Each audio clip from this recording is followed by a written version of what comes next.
C'est un partenariat culturel qui existe déjà depuis plusieurs années, qui avait été mis en place notamment dans le cadre du concours Citoyenneté européenne, remise des prix, où un groupe de musiciens serbes était venu en France pour contribuer à ce partenariat culturel.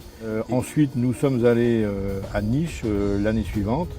Et puis, ce partenariat est resté un petit peu, disons, en latence pendant quelques années. Et puis, nous avons choisi, avec l'aide du conseil départemental, de renouer avec nos partenaires sur place, avec l'école du conservatoire de Niš, et de remettre en place ce que l'on appelait, nous, une résidence d'artistes.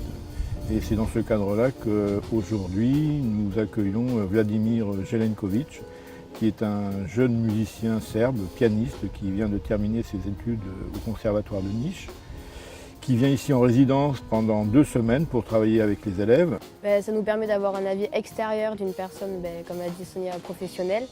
Il ne nous connaît pas, il ne sait pas comment on joue et il nous donne des conseils qui nous seront utiles, je pense, pour le futur aussi. Je pense que c'est une opportunité de s'améliorer et d'avoir des conseils de personnes professionnelles et qui viennent pour nous écouter et pour faire en sorte qu'on s'améliore dans notre apprentissage. C'est déjà moins comme un prof parce qu'il nous prend l'exemple de l'équipe de foot et je trouve que ça c'est bien pour nous aborder à nous, des jeunes. Et il prend bien part de chaque instrument, explique bien à chacun et c'est important parce que d'habitude on est soit dans un coin où on ne sait pas vraiment ce qui nous concerne à nous et là il prend bien le temps de nous expliquer à chacun.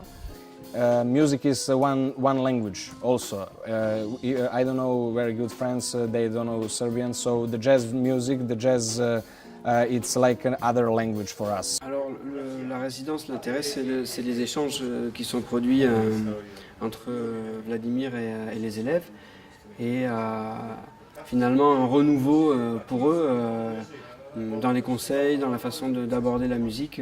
Voilà.